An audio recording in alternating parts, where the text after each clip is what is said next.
আসসালামু আলাইকুম প্রিয় শিক্ষার্থীবৃন্দ, আশা করি তোমরা অনেক ভালো আছো।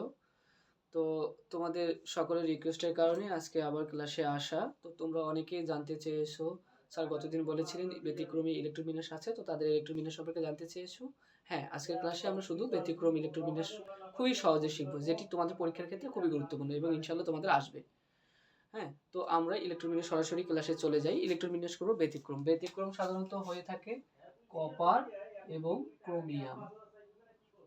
কপার এবং ক্রোমিয়াম এই দুটোর ক্ষেত্রে ব্যতিক্রম হয়ে থাকে। তো আমরা শুরুতেই দেখব ক্রোমিয়ামের ইলেকট্রন বিন্যাস। তোমরা জানো ক্রোমিয়াম কত? ক্রোমিয়াম 24। ক্রোমিয়াম 24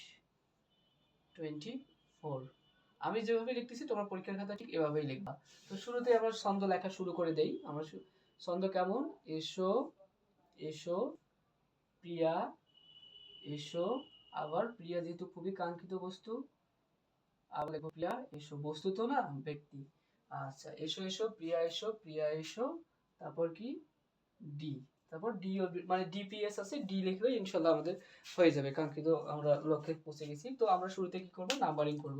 তো দেখবো আমরা এস এ কয়টা এস এ এস শুরু 1 নম্বর, 1 দিয়ে 1 2 3 4। দেখো আমাদের এস নাম্বারিং করা শেষ। এবার আমরা কি নাম্বারিং করব? এবার পি অরবিটালগুলোকে নাম্বারিং করব। পি শুরু হয় আমরা জানি 2 দিয়ে, 2 তারপর 3। এবার তাহলে ডি অরবিটাল শুরু হবে 3 দিয়ে। আচ্ছা দেখো 3 অলরেডি কিন্তু আমরা করে ফেলছি, ঠিক আছে? সন্ধে সন্ধে আমরা করে ফেলছি, এখন শুধু ইলেকট্রনগুলো বসাবো। আচ্ছা, তো এখানে কয়টি ইলেকট্রন হবে তোমরাই বলো? 2। এস অরবিটালে 2 সর্বোচ্চ। 2 2 6। দেখো 10টা হয়ে গেছে। তারপর আরো 2 12 12 আর 6 18 18 আর 2 কত হলো? 20 20 আর কত লাগে? 4 লাগে, ঠিক আছে? দেখো হয়ে গেছে, তাই না প্রিয় শিক্ষার্থীবৃন্দ? দেখো কত সুন্দর সহজে আমরা শিখে ফেললাম। 99% স্টুডেন্ট ঠিক পরীক্ষার খাতায় এটি বসে দিয়ে আসবে এবং এসে আমাকে বলবে স্যার ফাটিয়ে দিয়েছি পরীক্ষা, কিন্তু আলটিমেটলি রেজাল্টে দেখবা যে খারাপ করে বসে আছে। তার কারণ কি? দেখো এই যে ব্যতিক্রম যেহেতু বলা হয়েছে, এই জায়গায় ঘটনা ঘটে গেছে। কি ঘটনা আমরা একটু শিখবো, সেটি হচ্ছে ডি অরবিটাল। ডি অরবিটাল একটু মারাত্মক ধরনের অরবিটাল, মারাত্মক অরবিটাল। ডি অরবিটাল কি করবে? অর্ধপূর্ণ এবং পূর্ণ অবস্থায় সবচেয়ে বেশি স্থিতিশীল। অর্ধপূর্ণ, পূর্ণ বলতে কি বোঝায়? আমরা জানি ডি অরবিটালে ইলেকট্রন ধরে 10টি। তাহলে পূর্ণ মানে কি? পূর্ণ মানে 10 এবং অর্ধপূর্ণ মানে এটি কি? অর্ধপূর্ণ মানে কি? এই যে 5। এটা অর্ধেক, অর্ধপূর্ণ, তাহলে 10 এবং 5। এই দুটো ডি অরবিটালে যদি কোনো সময় ডি অরবিটালে যদি কোনো সময় তোমরা দেখতে পারো যে ডি অরবিটালে 4 অথবা 9, 4 অথবা ডিতে 9, 4 অথবা ডিতে 9 আছে, তাহলে চোখটা বন্ধ করে তোমরা সেখানে 4কে 5 বানাবা এবং 9কে 10 বানাবা। বুঝতে পারছো? চোখটা বন্ধ করবা, যদি ডি অরবিটালে দেখো কোনো সময় 4টা আছে অথবা 9টা আছে, চোখটা বন্ধ করবা। বন্ধ করে দেখো, বন্ধ করে এই যে 4 আছে, যে 4কে 5 বানাবা, 9কে 10 বানাবা। ঠিক আছে? যেহেতু আমরা এটা দিয়ে করতেছি, এটা বসাবো। 4কে কি বলছি? 4কে আমরা 5 লিখবো, ঠিক আছে? 4কে 5 লিখবো। দেখো যেহেতু 4 আমরা 5 একটা বেশি বাড়িয়ে লিখছি, তাই তো? বাড়িয়ে লিখছি, তাহলে বাড়িয়ে লিখলে কি হবে? না, আমাদের তো 24টা হলো, এখন কিন্তু 25টা হয়ে গেছে। তাহলে কি করব আমরা? এই যে ডি অরবিটালের সামনে যে অরবিটালটা আছে, এস অরবিটাল, এটিতে 2টি ইলেকট্রন আছে, এটিকে আমরা 1 বানাই দিব, ঠিক আছে? এটিকে আমরা 1 বানাই দিব, ঠিক আছে? তাহলেই দেখো আমাদের 24 ক্রোমিয়াম 24 হয়ে গেছে। দেখো 6 আর 4 10, 10 আর 18, 18 আর 19, 19 আর 5 24। ঠিক আছে প্রিয় শিক্ষার্থীবৃন্দ, এটা হচ্ছে ব্যতিক্রম।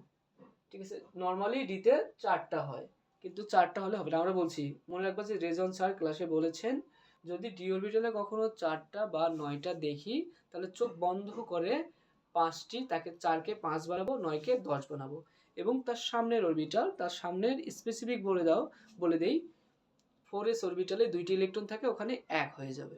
ঠিক আছে? 4s এ 2টা ইলেকট্রন থাকে, সেটা 1 হয়ে যাবে। কারণ কি? কারণ তার আগের অরবিটালে আমরা একটা ইলেকট্রন বেশি দিয়েছি। ঠিক আছে? এটা হচ্ছে ব্যতিক্রম।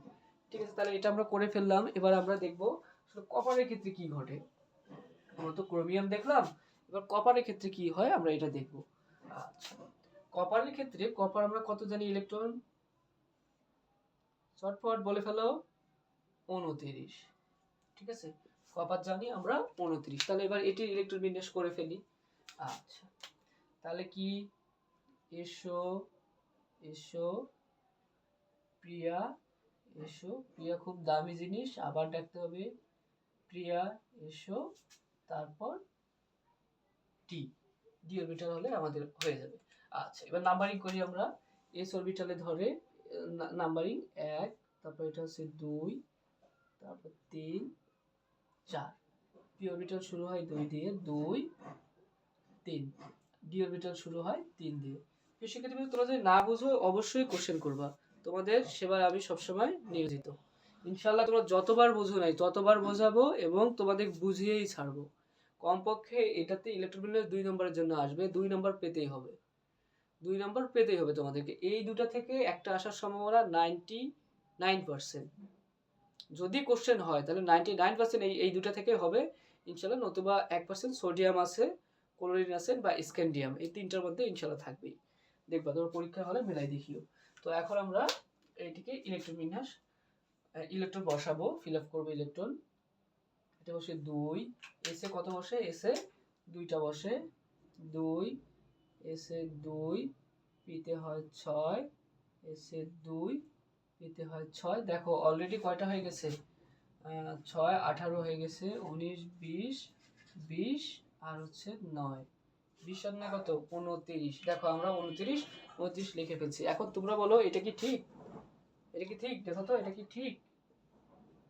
না, ঠিক না। তার কারণ কি, রেজন স্যার ক্লাসে বলেছেন যদি রিতে 4 থাকে বা 9 থাকে তাহলে চোখটা বন্ধ করব, 4 এর জায়গায় 5 লিখবো, 9 এর জায়গায় 10 লিখবো। ঠিক আছে, তাহলে এখানে 9 আছে, 9 এর জায়গায় কি দিব, 9 এর জায়গায় আমরা সুন্দর করে 10 লিখে দিব এবং এই যে 2, 2 এর জায়গায় কি করব, 1 কমাই দিব। ঠিক আছে, এটাই হচ্ছে ব্যতিক্রম। ঠিক আছে প্রিয় শিক্ষার্থীবৃন্দ, দেখো আমি বলছি ডি অরবিটাল অর্ধপূর্ণ বা পূর্ণ অবস্থায় সবচেয়ে বেশি স্থিতিশীল। স্থিতিশীল বলতে কি, এই অবস্থায় তারা কারোর সাথে আর বিক্রিয়া করে না। যেমন ধরো তোমাকে যদি আমাদের রংপুরে কালাভুনা, বৈরাগীগঞ্জে যদি কালাভুনা, নিরিবিলি হোটেলে কালাভুনা দিয়ে ভাত খাওয়ানো হয়, তাহলে তুমি কি তৃপ্তি সহকারে দারুণভাবে খাওয়া। তার খাওয়ার শেষে যদি তোমাকে বিরিয়ানি, কুত্তা, কালিয়া যা খুশি তোমাকে দেওয়া হয়, তুমি কিন্তু আর খাবা না। ঠিক তাই ডি অরবিটাল 5টা অথবা 10টা হলে একবারই কি হয়, স্থিতিশীল হয়ে যায়। সেই জন্য ও যখন 4 হয় বা 9 হয় তখন ও সবসময় তার সামনের অরবিটাল থেকে একটি ইলেকট্রন নিজের দিকে টেনে নেয়, টেনে নিয়ে তার স্থিতিশীলতা সে বৃদ্ধি করে। ঠিক আছে, তো আমরা সুন্দরভাবে আজকে ক্রোমিয়াম এবং কপারে ইলেকট্রন বিন্যাস করে ফেললাম, এই দুটো ব্যতিক্রম। ঠিক আছে, তো আমরা বলেছিলাম তোমাদের 30টা ইলেকট্রন বিন্যাস করলে হয়ে যাবে। আশা করি তোমরা 30টা মুখস্থ করে ফেলেছো। এই দুটো ব্যতিক্রম ছিল, 30টার মধ্যে তোমাদের করে দিলাম। তো তোমাদের কাজ হবে এখন মূলত বাসায় খাতায় প্র্যাকটিস করা। তো কারো যদি বুঝতে প্রবলেম হয়ে যায় অবশ্যই কমেন্টসে জানিয়ে দেবা। বেশি বেশি করে আমার ভিডিও দেখো, শেয়ার করে দাও। ঠিক আছে, ভালো থাকো, আল্লাহ হাফেজ।